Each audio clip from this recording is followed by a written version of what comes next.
We all go a little mad sometimes, especially when Tommy forces me to just continually watch horror movies throughout the month of October. Psycho, coming up next.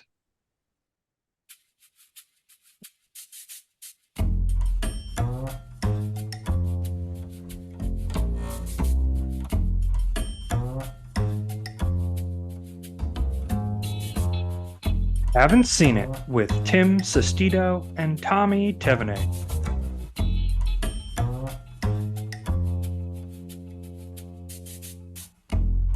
Hello, everybody. Welcome on in. Thank you all so much for listening today. This is a podcast where one of us is watching a movie for the very first time. And today, that is myself.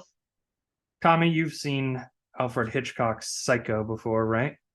This is my second time watching it, and honestly, of all the movies we've covered horror-wise, I'm shocked you've never seen this before because it seemed like it would have been right up your alley. It's one of those Hitchcock, that's just like right up my alley, but I'm like, oh, is it creepy? And like I've seen the iconic kill before. It's like arguably the yeah, most iconic kill in the history of cinema. Uh, yeah. I would say probably is. It's just it's everywhere. I actually thought it was I, at the start at the top of the movie, but I like how it ended up building into it. So I just yeah, kept that's waiting. cool. I'm like, when's the kill? Yeah, literally, you're just waiting for that fucking money shot right there. I mean, it's a kill that like has been parodied to death. I mean, like we've had like Looney Tunes cover like do a parody of it before, and like so many people just do the fake out and stuff like that. And these days, I mean, Brian De Palma for all his fucking work is a master of just using shower scenes like that of people getting killed in showers. Yeah, it's been parodied to death. But it's in every commercial that has to do with movies, right? It's Yeah. like even if you haven't seen Psycho, you've seen like that murder, you've heard that scream before. Mhm. It's like rooted in American culture. Mhm. Um, Alfred Hitchcock Psycho, and we're gonna dive deeper into the film for all it's worth here, but Tommy and I were going to have a special discussion about a film that just came out last Friday, Killers of the Flower Moon. Now, Tommy, for me, it feels like a movie that's more up my alley. You know what I mean in terms of like that. If you call you, I can get labeled as pretentious sometimes when it comes to film. And Yeah, you're like a on little bit. Shutter watching bad B movies, bad B horror movies. So you know, Essentially. but I would love to know what your expectations for it were going into it. I never really gotten the vibe from Martin Scorsese that he's a pretentious filmmaker, and there's been all this talk on Twitter about like how like oh like he's such a snob or whatever, mostly from fucking MCU fanboys that just like Yeah, don't yeah. can't handle criticism. And like as someone that loves Marvel too, it's just like oh god, it's so fucking cringe when someone just says like some take that like oh Miss Marvel's more relatable than anything that Martin Scorsese's made in his life. And it's just shut up, you're being a fucking idiot. But anyways, Yeah, this and movie I let me thought just say I didn't mean it in okay. that way. I meant it in a sense that like if you just read like the synopsis of this movie of like following the years of the Osage tribe, like and the murders that happened, and then you see a 3 hour 26 runtime. Yeah. I'm just saying like pretty much any other director puts that out, it's probably like a no. Yeah. But the fact is, Martin Scorsese is like, I Scorsese gotta fucking see it. Yeah, juices exactly. it up. Yeah. And I'll admit, there's a part of me that I went to go see it Sunday night, and part of me was almost just like, I know this is gonna be a good movie. I'm excited for it, but like, do I want to dedicate my whole Sunday night to this movie? Because Yeah. that's what it ended up being. I saw a 5 o'clock screening. I didn't get out until like I think almost 9 because when you factor in trailers or anything like that. But granted, given that, I didn't really feel the runtime for the majority of this movie. Yeah, I mean, I felt I didn't either. Maybe towards the end, and maybe towards like during her sickness, so you're like, okay, we could have maybe sliced and speed. diced it up to maybe speed it up. But I feel like Scorsese with his history, he can do whatever the hell he wants, and good for him. He's Yeah. gotten $200 million budget for these long epics that like historical epics, like at the tail end of his career. So for you, what was your kind of main takeaway after sitting through the I I just think that in general, like the performances were great. I mean, we haven't seen Robert De Niro this good since, I mean, granted, The Irishman, but even then, he's better than he was in The I Irishman thought he because, was. I thought it was one of his best performances. He was yeah, unbelievable in that and in Killers. I thought that this was just a great engaging movie that really kept you involved. And like, there's some complaints that I saw that people are like, oh, there's no mystery, but that's not the point. It's about Yeah. how did we allow this fucked up shit to happen, and like this is how fucked up things were. And the parallels between Tulsa, how they kept on mentioning that throughout the movie, the Mhm. historical significance, I thought was just great. I thought that Leo was obviously really fun. One thing that was great in my screening was that in the scene, slight spoiler, where Robert De Niro's getting, I'm not going to say what it is, but he's getting Leo to sign some papers. There's some on my Yeah. screen that's kept on screaming out, Leo, no, don't sign that, what are you doing, what are you Somebody doing, come actually on, Leo. screamed at it. Yeah, screamed out, yelled out in the audience, be like, "Come on, Leo, don't say that." I thought it was fucking hilarious. It kind of sometimes I like shit like that, cheeky shit audience members doing in movies. I'm okay I with do that. like that. That's like a visceral reaction. Yeah, And I almost think for that audience member, like he kind of, because the movie is told from Leo's perspective. Now I've seen from Osage community members, like there was a consultant on the film who on the red carpet saying after he saw the screening, he said he wanted it to just be from the Osage perspective and not from these killers perspective. I kind of look at it as, I think if Scorsese could actually get funding for a movie from the Osage perspective, he probably would have liked to have done it from that side of things. yeah. But you're getting Apple to give them $200 million to make a 3 hour and 26 movie and a 4 hour cut that's going to be on Apple TV. You're going to have, you need a guy like Martin Scorsese as the director, and then you're going to need Leo DiCaprio and Robert De Niro to get some kind of money back from this and put a prestige to the film that, Yeah. like, leading, like, the Osage actors were fantastic in them, and they're all relatively unknown uh actors and performers. I mean, Lily Gladstone, like, she's the emotional core of the movie, and just like the torture she goes through in, Yeah. the white man's conquest of getting their money is Mhm. just, it's visceral and it's haunting. And right, like the you said, the Yeah. I mean, obviously, I can't oh, I say that I can't speak personally to like the perspective of the Osage, but yeah, of I did think course. that at least I did think that at least that they were able to spice in a good amount of perspective, at least from Lily Gladstone's character. Some characters were kind of just like really just kind of brushed aside. She was really the only prominent Native American voice in the movie, Yeah, like throughout. But I think that with what they did also just like show sometimes you have to sit in with the terrible characters and just see like to how to do we get allow this to happen. And like there's some black humor moments in this movie, but a lot of them were basically just like, yeah, so I can go kill this Indian. Where's my money? Come on, like give me it or something like that. Like yeah, like one of the cuts that I loved, it was early on, and it was like kind of where you don't know what Leo's character is. Like, he just comes into town after World War I. His uncle gets him a job driving a taxi. He's driving like Gladstone, and then it cuts to him and a group robbing the Osage, and then it's him gambling all this money, like all these jewels, right? And just screaming like, "I love money, I love it," right? And losing all the jewels in a bet. And then it's a hard cut to Lily Gladstone, her character Molly doing like a morning ritual to the sun. And it's like, one group of people are called savages and one group of people are not called savages. And guess which ones are acting savagely? And it's obviously the yeah. white man. And it's a study of Leo's character, who's, Leo does such a good job of playing just like a dipshit. Like, he's very good at it. This might be the dumbest character Leo's ever Oh, played. yeah, I think it's easily the dumbest character Leo's ever played, and I don't Yeah. think it, like, his lack of intelligence takes away from his like cruelty, because that doesn't take a layer of intelligence.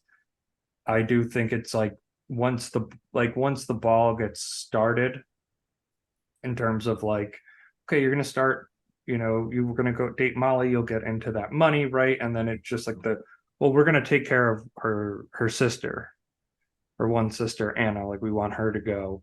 Who's Yeah. like, that's like the first major focus death of the Osage that we get to see. And then her other sister and her husband, they literally blow up the house. Yeah. Um, and Spoilers. as spoilers, and then De Niro's character, King Hill, he comes walking back. He was at a rally in Fresno, Texas, to make sure he's not there. Right? He can't possibly be connected. He wasn't in town. And the cop just goes to him and goes, "You're being too loud." Like, I love that little moment because it was like the cops didn't like know who organized it and didn't care. Yeah. They were just like, It was to the point when once you have what's his name, fucking Jesse well, not what's his, Jesse Plemons, yeah, Jesse Plemons. he plays the main Yeah, detective from the start of basic. FBI. Once you get to the point where he enters the picture, it's a thing that, like, this is not a mystery whatsoever. It was so glaringly obvious to the FBI who was doing this that they're able to quickly solve the case to the point. And like, that's the whole point of the movie. It's just that this whole community just didn't give a shit, and they're just Everybody knew who was behind it, and there was yeah, nothing to stop it. And it was frightening how Hill, kind of led himself as a champion of these people and a part of this community and wanting to help these people. But, in broad daylight, he had no problem just, destroying the community. What did you think of the ending? We're going to do a little. Oh, spoiler alert. In the broad stroke of things, it was from the perspective of it was telling the story again and kind of giving an epilogue, but it was from the perspective of like a 1940s radio show. And then Scorsese himself comes out and reads like the epilogue of all these of Molly, right? Like, he's the one who gives that brand string. Like, I think it's a cool framing device. I think it's a little bit better than like having just like a title card show up at the end of like just like freeze frame on Lily Gladstone. She died in 1936. I did think that. I mean, I'm trying to think before one of his movies before, like acting. At least is the most prominent I can think of off the top of my head. Taxi Driver is probably the most prominent that I can think of. To be fair, I haven't seen that in like 15 years, but anyways, yeah, I think that like in general, I think the way he just said in the end that just like the murders were never mentioned in her obituary was kind of haunting, and it's a way that's crazy when you think about this. This isn't that far away from history. I mean, Ernest Burkhart, the character that Leo played, died in '86, so like not that long ago. This isn't like and it's almost forgotten history. And I think part of it was just showing like because like the build up into Marty giving it and like the radio program, it's like it's sensationalizing it, and it's almost Scorsese coming out and saying, "I'm also sensationalizing it," because like it was a pure fourth wall break from the director himself, like and it was almost a reminder of being like that, like ultimately that's what this ends up having to be for it to get released, to get made. But like, don't like, I showed this happening in a brutal sense so that you understand the brutality and you can't escape it. It's one of those movies that when it comes out on Apple TV, I want to re-dive into it because I think I'll pick up more of what's there, because it's a lot of moving parts, and in a typical Scorsese fashion, it's don't worry about plot so much. It's a lot more about character and story. That's just like a trademark of how he makes his films.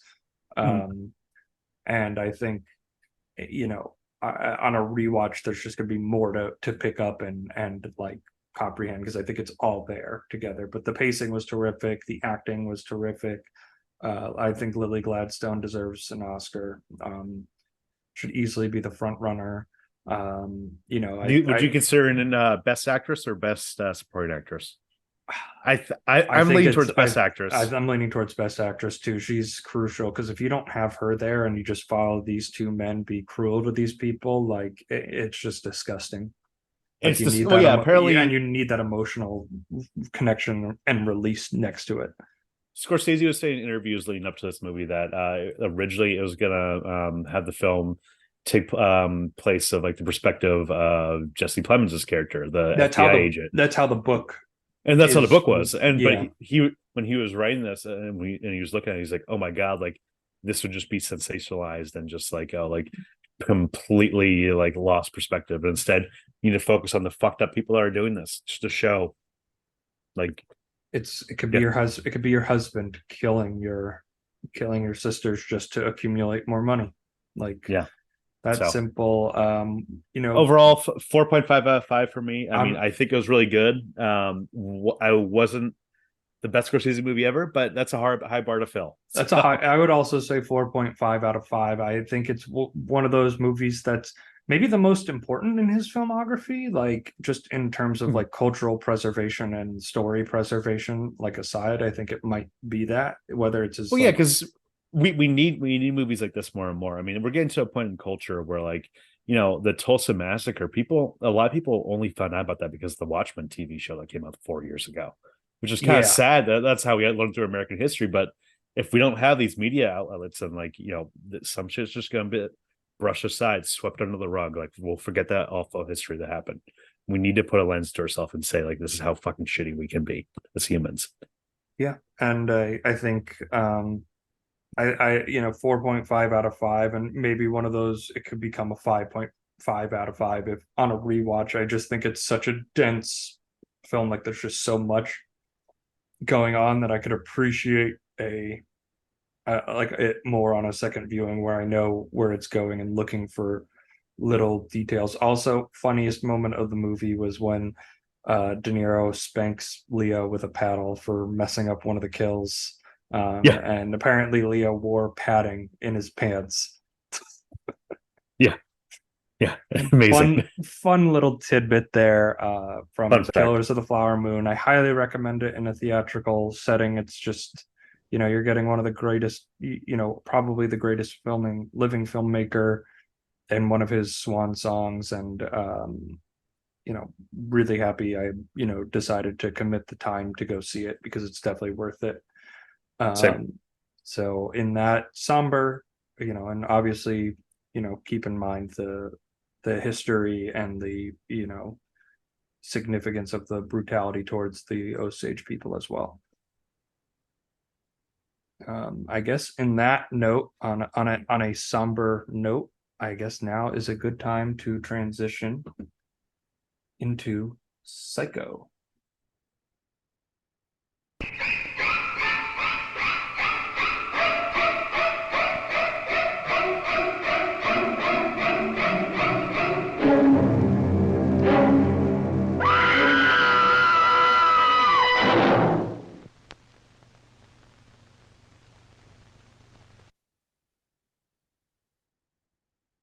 And that was actually a trailer from 1960 where it just says Psycho on it. It was a small TV spot or short little teaser trailer that they had for it.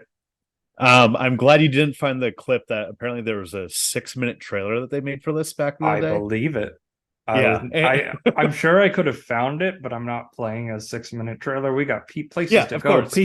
People to see, Tommy. We can't be going Exactly. through watching 6-minute trailers, especially after watching a 3-hour and 26-minute movie this week. Yeah. So Tommy, you as the horror buff, I'm surprised this is only your second time watching Psycho, because it's probably the considered first like time, an iconic. It's like one of the most iconic films ever made. the first time I ever saw it was around like this time 10 years ago. I think I brought up on the pod before when me and our buddy Will from the pod did a 3-day horror movie marathon, and that was a part of I it. remember that horror movie marathon. You being like, "You Yeah. want to come over?" And I'm like, "No." No.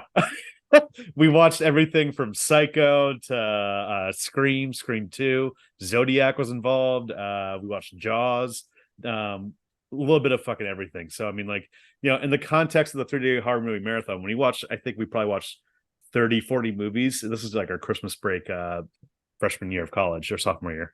And when you're in the context of that, a lot of the movies start to blur in together and you kind of forget some things. So it was good to revisit this movie in a way that was not in a fatigued, like, hue of just like fucking violence constantly on my fucking eye. It was almost like the fucking Clockwork Orange thing. I'm just like, my eyes peel open and watching everything. I'm just thinking of like people that time of year, they're binging holiday movies, maybe Hallmark Christmas movies, right? Just something adorable that's cute for the family. Like it's just schlocky nonsense. But you're just like, nope, it's the most wonderful time of the year to watch people get brutally murdered and watch psychotic killers.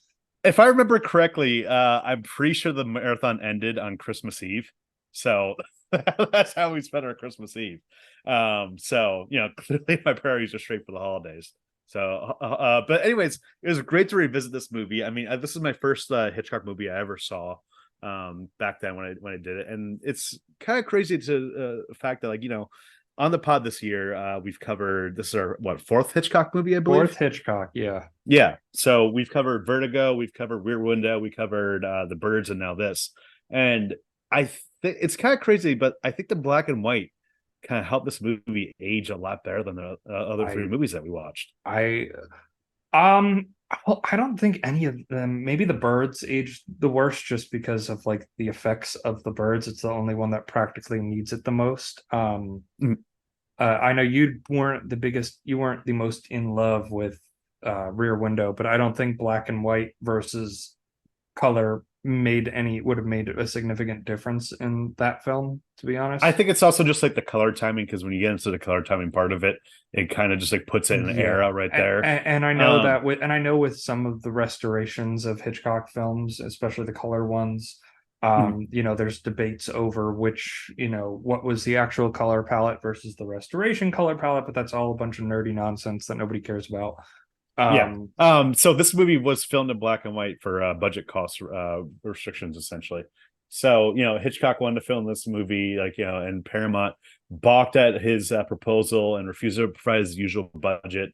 So he's like, all right, well, we'll film it quickly, we'll film it cheaply in black and white, and we'll use my Alfred Hitchcock Presents television crew to film this movie. So just trying to find a way of like cheaping, he didn't even take his usual rate. He ended up taking like a cut of the box office, which made him a fortune when this became a sleeper hit. But I think just the cinematography of this movie just really holds up, and the performances don't really feel hokey at all in a way that like some older movies can. I think especially like older horror movies. Oh yeah, exactly. They feel very Victorian Broadway, like 1900s Broadway kind of style, like a Bela Lugosi Dracula. It's over the top. It's grandiose. Well, yeah, I mean, I've talked to you before about like I watched Frankenstein for the first time, I think like 2 years ago, and watching that for the first time, I was just like, I appreciate the significant cultural significance of this, but it just is way too hokey for me. In terms of and it's kind of funny when you go to some movies when and that movie opens up with like the guy saying like you're about to see a horrible and terrifying picture, and you're like, this is not horrifying at all, but like back in the 30s it was. But Psycho in some ways still kind of hits in that way. It still kind of feels suspenseful. I would say super scary, but especially when the shower scene has been like fucking, like we said on the top of this episode, parodied to death. There's the part of me that goes like, I've seen the shower scene so many times just on its own verse and like the parody of it. It's hard to watch this movie from a modern lens and go in completely blind, which I love to do, but it's hard, like, that's coming at some point in the movie. I would say in terms of let's just go into the resolution of it, and we'll kind of work our way back from it, just because that's where we are in our conversation. The twist of like, when I see the mother come in and stab her, I'm like, okay, well, it's like I knew it was going to be Perkins in the wig, right? You knew it was going to be Norman Bates in the wig. Did you know that going in, or is that like you just deducted? I just kind of deducted it a little bit. I was just like, that was like, well, it's either the mother, which just feels too straightforward for it, like a Hitchcock movie, right? Like he has the old line, like, tension in a film is putting a bomb under the table, letting the audience know, but not letting the characters know what's going on. It was either the mother or it was him in a wig. And then as Sam and the sister Lila start to explore it more in the town, they have Arbogast, the PI, investigating them and going there, and they go to the old deputy sheriff played by John McIntyre.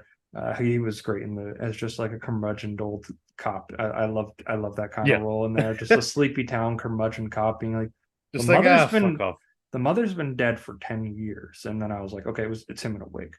And then that there were other missing girls there during the resolution with the psychologist, right?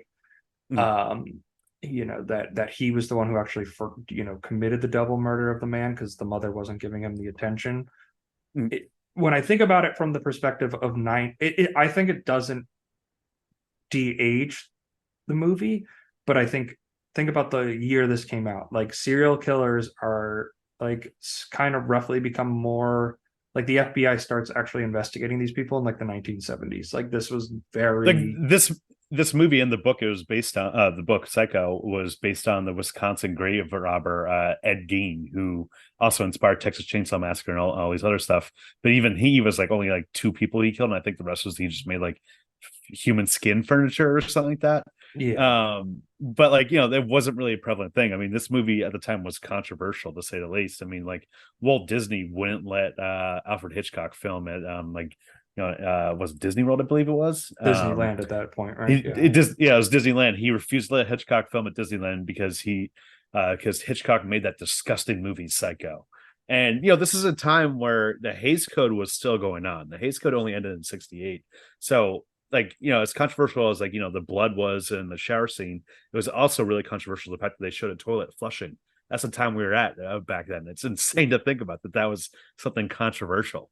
Yeah. And I think like Karina Longworth, she does the You Must Remember This podcast. She has Mm. my favorite of hers is the Manson murders. Yeah. It's called Charles Manson Hollywood, and the first episode of that is just setting up what Hollywood was at the time leading into it, and like what led to somebody like Charles Manson coming off as cool, and like that cultural shift, and like that Hays Code of 1960.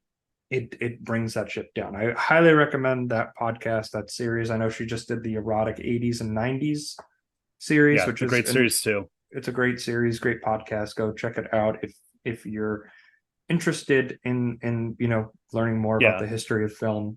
Well, But sometimes I feel like the Hays Code is like a reason why sometimes the older movies don't connect with me as much because it just feels so hokey, so like, mhm. oh, like do gooder thing. And like, you know, there's stuff with the Hays Code back in the day where it's like the villain at the end of the movie has to find a way to like you lose or something. It's almost like, you know, how like with Fight Club recently, it was like screened in China and they changed the Chinese censors changed the ending. So the ending of Fight Club was just a title card that says the authorities figured out the whole entire plan and arrested everyone. There was no damage done of course, whatsoever. the great People's Party of the communist reign in China would definitely figure it out. They are great men overlords. Please don't overthrow us as we send you back to your cells that you live in. Wonderful system of but government they have but there yeah, in I China. mean that if we still had that today in like the American films, it would just like would make films so toothless. And like it is shocking that we were able to get a movie like this even made like back then Well, within the we have confines. those sensors exist. It's just for corporate benefit, right? Apple has a thing, like it was a thing in the 2000s that the bad guy wouldn't have in like the late 2000s, 2010s. If you watch any action movie there or mystery movie, the bad guy, he's not using an iPhone because Apple had a clause. I think it's gone now, but if the bad guy could not use an iPhone because they did not want their product associated with that. So it's a little more corporate censors. It's not in terms of general broad concepts, right? Like the Hays Code, Yeah. but we still have that kind of censorship of context. And then if you have that knowledge going into a movie, and then you're watching it and you're like, well, that guy is not using an iPhone and everybody else is. It's like a distinction in a character that makes you realize that. And we don't have, Mm. with Psycho, it does feel a little bit of a break of the Hays Code. It just doesn't have that kind of, I think about even just the beginning. It's like I didn't know anything else. I just knew the shower scene. I knew Norman Bates Motel. That's all I know. Well, it kind of reminds me. Earlier last week, I watched The Sixth Sense for the first time. A movie Mhm. that, like, you know, also has a famous like scene, a famous twist of, you know, Bruce Willis is dead at the whole time. And I've heard that for years and years and years. And I just figured this is a movie not worth really checking out. I know the twist. What's the fucking point? And I watched Sixth Sense for the first time, and I fucking loved it. I thought it was an amazing movie, and it worked despite the twist. So do you think with Psycho, do you think like the shower scene still worked overall for Oh you? I mean, yeah, like, it comes at the perfect, like, even I think there's almost an anticipation, at least for me watching it. It was like, mm, where does this all come into play?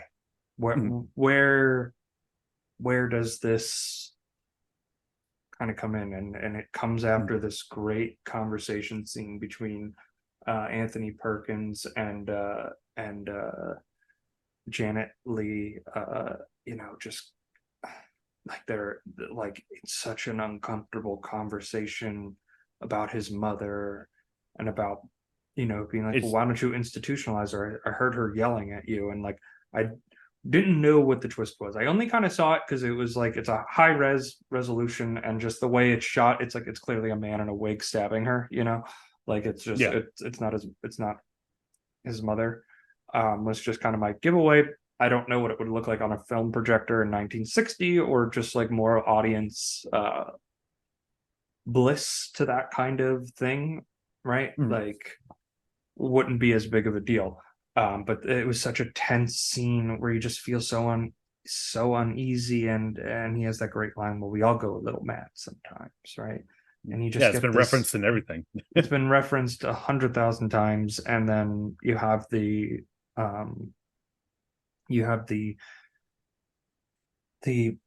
image, of him stuffing the birds, and like, oh, it's more than a hobby. It's just it's like an obsession for me, and like you can just feel like she's uncomfortable, and that like there's something wrong with this guy. Like he's a bit that scene makes your skin crawl. It's just like very reminiscent of like the cringe stuff we see in like movies today, where like we've all been in that situation where we get stuck in a conversation with someone that you just don't want to be fucking in that conversation, but you just want to be polite because they're making you feel fucking unsettling, and that's what it feels like. Part of me was thinking like if they ever did a remake of Psycho again, like you can almost see like a Michael Cera type or something like that. Well, they've done it. They've done it, which I think is just insane to think that Gus Van Sant had a blank check to do whatever the fuck he wanted, and he was like, "Let me do a shot-for-shot remake of Psycho."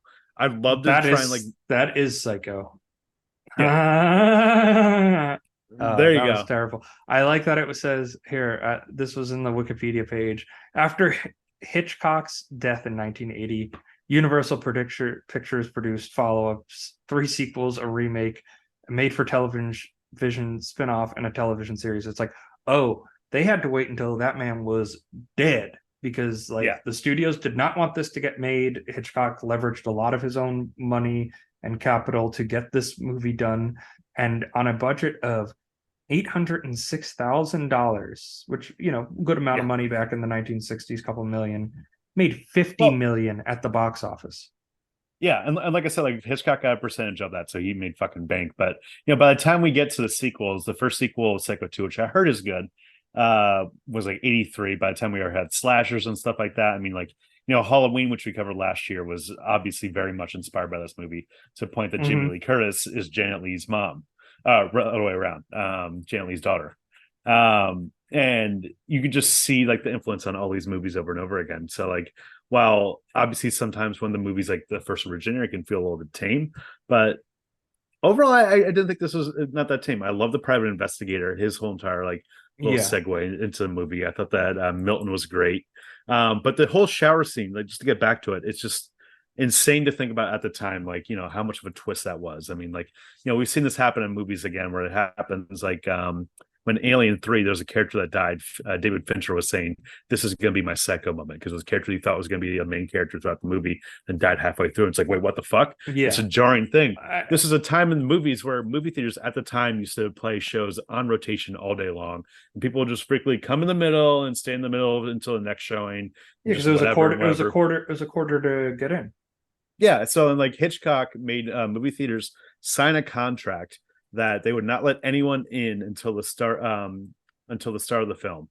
So once they're late, they would not be let until the next showing. And then this started the process of what we do today, of like pretty much if you're like 30 minutes late to a movie, like you're not right. Well, and it's like you don't want to go either. And that's actually a very big cultural shift in terms of movies, because at that time too, it was also like, single screens, like these big cinemas with 40 screens in them, right? Like that wasn't a thing. Like a multiplex was like 2 screens in one theater, but they're usually like big theaters, and they would show one movie at a time.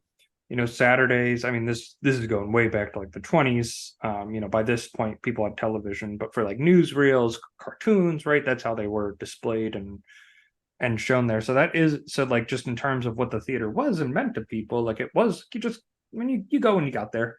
Yeah, like you just slide in. a part of the culture. Now that shifted, and it coincides with the rise of television as well. I'll throw this up on our Instagram later in our social media, but they had cardboard cutouts of Hitchcock pointing to his wristwatch, saying the manager of this theater has been instructed at the risk of his life to not admit any people into the theater after the picture starts, and pretty much just to say you didn't want to fucking destroy the twist, and this is the original spoiler warning thing where he'd be pretty much telling people he didn't have Janet Leigh and Anthony Perkins go do the typical talk shows or whatever, because he was worried they'd give away more of the plot, and he wanted this to be a real surprise that Janet Leigh was going to be killed off. I mean, it's like the Scream moment of having Drew Barrymore die in the beginning. It shows. I mean, it's 50 minutes of it's just the first 50 minutes fully her perspective. Yeah. The first 50 minutes follows it, and at that time that does feel like a very big twist. I think it still works in this movie perfectly.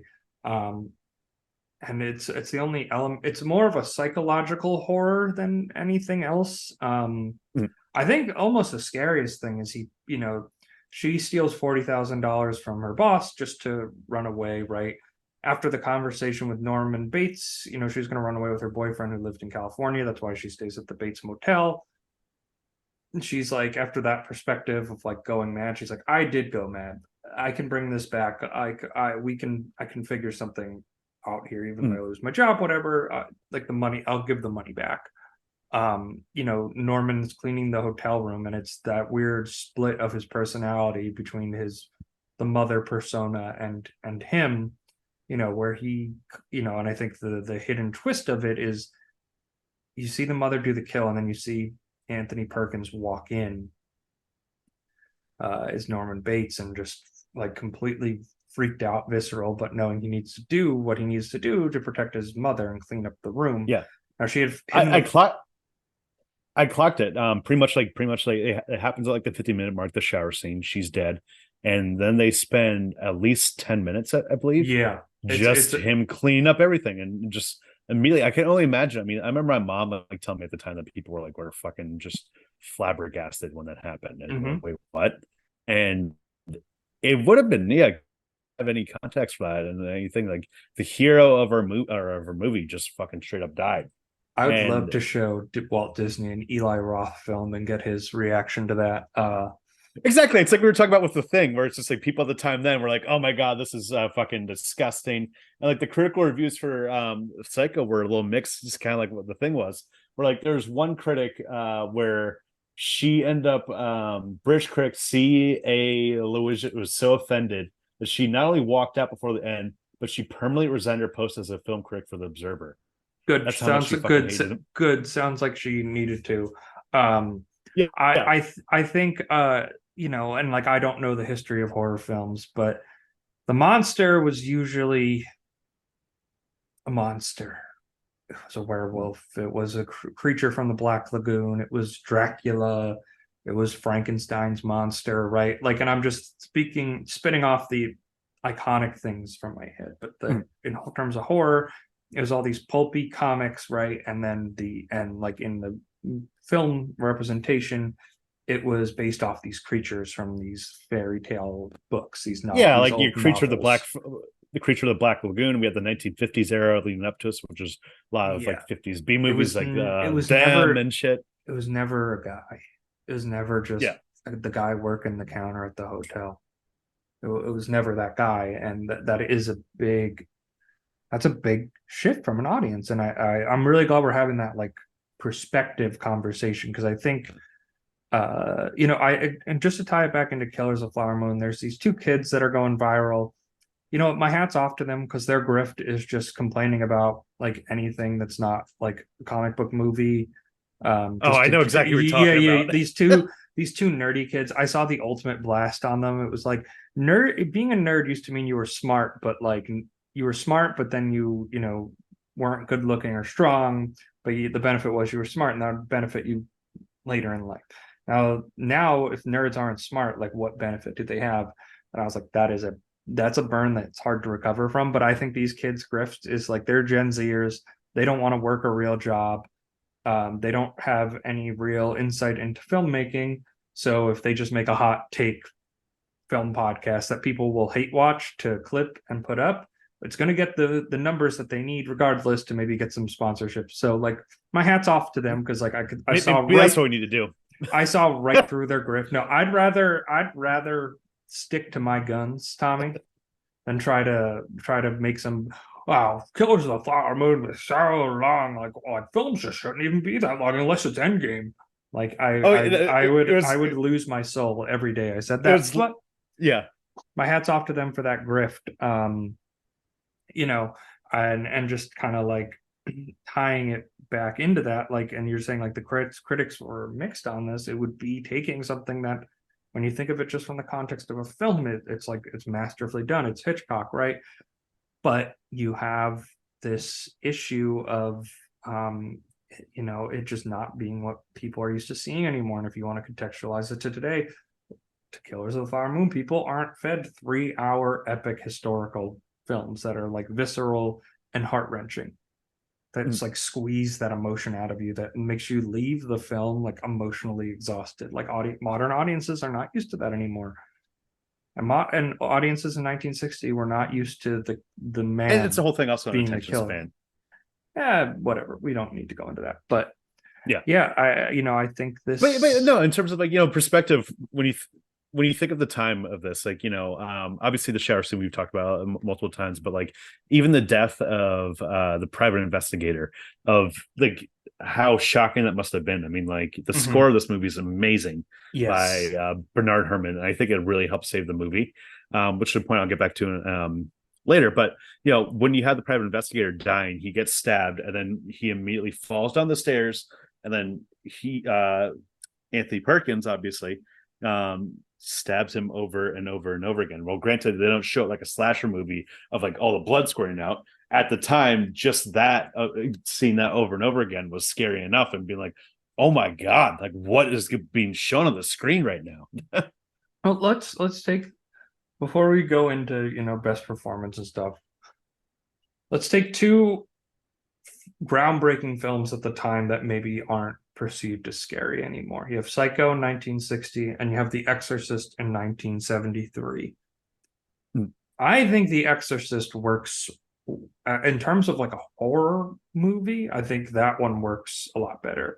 Psycho to me kind of plays more as like a psychological thriller with a mystery intrigued into it, right? Like something's going on at the Bates Motel, we got to figure it out. And they're both masterfully done. I think the difference with The Exorcist is that it's so by the numbers routine of like, if your child had an was possessed by a demon and you've done everything you possibly can to solve it, and then it builds into that moment, that's like the frightening part of it. It just feels so grounded and mandated into what would actually happen if this was to happen today. Versus Psycho, where I don't think it's scary in the slightest because it's so tame compared to what audiences today have seen, but that doesn't take away from the impact of the movie as a thriller. I think that overall Psycho, I mean, the scariest part of this movie is the score. I agree. Bernard Herrmann just created an iconic score, and I was thinking like today when I was listening to watching the movie, I was like, I'm sure this has popped up in other movies over and over again, not just for like parodies of the shower scene. And it's just like Hitchcock himself like thought this movie at first was like really trashy, and he was like, maybe this is just gonna be some like low budget movie that's gonna be played in drive-ins. And then he heard the Bernard Herrmann score and he's like, this is gonna be fucking great. I made a great movie right here. But on your point, I mean, The Exorcist, I saw it in theaters earlier this month, and that movie for me is still fucking haunting, still really plays really great. To a point that the new Exorcist movie, which I'll be covering on the Film versus Film podcast, just did not feel scary. Martin. Which I saw that over the weekend too, and that just is toothless. Whole other thing I can get into. This podcast is already long enough. We can cover it on our next week's episode. But basically, Psycho in general. I mean, like, I think that it's more so just that kind of performances in this movie that really carry it, and the score that carries it. I think that it's just I think the best acting I've seen in terms of like the Hitchcock movies personally. I think that it doesn't really suffer from like the old timey sound. I guess the sound design just worked a lot better. And like I said earlier at the top of the pod, the black and whiteness of this just kind of makes it feel a little bit timeless. I think it adds tension to it. That too. Like the shadows just being more illicit and more in your mind, just I think enhances it versus this in color. I am a star. I'm a star, I'm a star, I'm a star. I am a big, bright, shining star. Right, Tommy, who is the star of the movie? Because this is just this is a lot of fantastic performances. I mean, I think it's, I mean, how is it not Anthony Perkins? Yeah. I mean, I think that it would probably end up being him, but I mean, like this is a movie that just like you said, filled with amazing performances. My personal favorite performance, I think, was just Martin Blum as the private investigator Milton, and just pretty much keeps on getting underneath Anthony Perkins' skin and keeps on asking the questions over and over again. Anthony's just like all right, whatever, dude, like whatever. And even like John Gavin as Sam Loomis, the lover, he was really great, especially in the end movie scene where he's just like, oh, what are you doing with the money? And Janet Leigh, because she has to get you emotionally invested into her and her decision to steal the money, which is that's very difficult to do, to make your protagonist do something that bad, especially at that time. Yeah. Well, she stole 40,000, which is the equivalent of 400K today. So a lot of fucking money she stole right there. Even if you just equivalent it to 40 grand today, that's a lot of money. Still a lot that of money. That was in my mind though when I saw that. Like I was like, that is worth so much more money than it is today. But even if it was, because like sometimes it's like it's $1,000 and it's like which is worth $10,000, right? A lot more, but like sometimes those translations don't work. I don't think it being 40 grand versus 400,000 ultimately makes anything different from that, but just kind of like showing her emotions, her uneasiness as she's making this travel to go see her lover Sam Loomis. I think she just does a great job with it, and carrying that first part of the movie. But I mean, Anthony Perkins' performance is just mind-blowing. If you didn't care about Janet Leigh whatsoever in the beginning of the movie, then the first side of this movie just wouldn't work, because you'd just be like, all right, like the whole movie fucking wouldn't work. Because thank God that bitch is dead. Like that's what happens.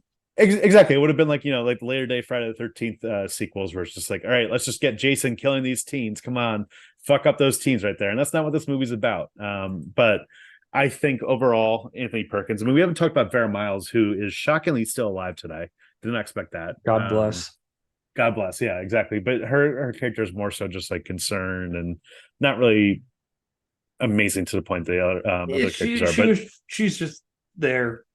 She's just there. But yeah, I think Anthony Perkins just plays like a multifaceted part right here, where like at some points he's just really creepy and unsettling. Some points he's just like, oh, the typical normal hotel clerk or whatever. And from my knowledge, it's the first time an audience has ever seen a character like that before. Like you could say like, am I taking Anthony Hopkins in Silence of the Lambs or Anthony Perkins in Psycho? I'm taking Anthony Hopkins in Silence of the Lambs, but you can also now see the influence of Anthony Perkins in that role, right? It all stems from that like one performance there, and it was groundbreaking at the time. It was controversial at the time, and I really don't think this movie has aged poorly. I think it's just kind of aged from like horror to thriller. Like I think that's just the only distinction I would make in this kind of movie. Yeah, I think I agree with you there. I mean, the horror elements like aren't really as shocking because we've seen so much more in this. This movie is considered one of the earliest examples of the slasher genre, and of course, when we get to the point of like Michael Myers, Michael Myers like fucking like melting some lady's face off in a fucking hot tub. Psycho seems a little quaint by comparison. Definitely. Are you ready, comedy partner? Waka waka. All right, Tommy, does Psycho work as a Muppet adaptation I'm literally Googling right now if Muppets ever did like a Psycho I parody. feel like there's got to be something, right? There's some like image on Google of like Miss Piggy dressed as Janet Leigh right now, outside the fucking Psycho house. I mean, like I said at the top of the pod, there's an episode, there's Looney Tunes Back in Action, had Bugs Bunny pretending to do the fucking like Janet Leigh scream thing. Yeah. So I mean, overall, no, this movie is a little too creepy and unsettling, but I could definitely see the Muppets just parodying parodying the shower scene, absolutely. Would be up their lens there. All right, Tommy, review time. Give me your score out of 5. I think this is a really good rewatch. I think this is a really fun Hitchcock movie. I think this is my favorite of all of his movies. So overall, this still plays really well today. I think the acting still really holds up. I mean, the cinematography and the score is iconic. I'm gonna go, I think 4.5 out of 5. So really like this movie. It's not my favorite Hitchcock. I still think I prefer Vertigo and Rear Window over it. But I'm going to give it a 4 out of 5. It's just a fantastic thriller with horror elements. You know the twist, you know what's coming, but that doesn't take away from the creepiness and the surrealness of Anthony Perkins' characters, and just the significance of this movie culturally. If you haven't seen it, highly recommend it. I'm actually going to go see it on Halloween at the Franklin Theater in downtown Franklin, Tennessee. Yeah, they're showing it on Halloween, which now after seeing it, I'm like, I don't know if you, but it's just kind of considered a Halloween classic at this point. I think it'd be fun to be seen on the big screen. Oh, it'd be so fun to. Oh, it had nothing to do with it being seen on the big screen. It's more of a like, maybe Halloween would have been the better one for October 31st. You know, I think they're playing that on Sunday or Monday. But Tommy, any final thoughts before we wrap this puppy up? So thank you guys so much for listening. We have a great month coming up. We're going to be covering Casino and I forgot Scarface, which we're going to be trying to catch a screening of. I've watched fucking like 3 De Palma movies since we covered Carrie. He's great, and the dude's great, but for some reason the other 2 what's it called, Brian De Palma movies I watched also open up with a girl showering. So it's just like that dude clearly has this thing right there. Did you watch Blowout at all? Oh, yeah, I watched Blowout, was one of them. I love that movie. Fantastic movie. Great Travolta. The other one I watched was Dress to Kill. So I'm definitely on a De Palma kick. I'm really excited to check out Scarface for the first time. Yeah, because that's his most iconic film, and then Casino's the follow-up to Goodfellas. Yeah, and then we had something else. I can't remember what it was. Tommy's frozen right now. I'm just vamping right now, or right now it's just me. Well, thank you all so much for listening today. You can follow us on Twitter and Instagram and TikTok at Scene It Pod. You can find us anywhere you can get your podcast. Leave us a 5-star review. Give us a subscribe. It helps us out tremendously. We'll be back with Casino to kick off the month of November. Thank you all so much for listening. We'll see you again next time.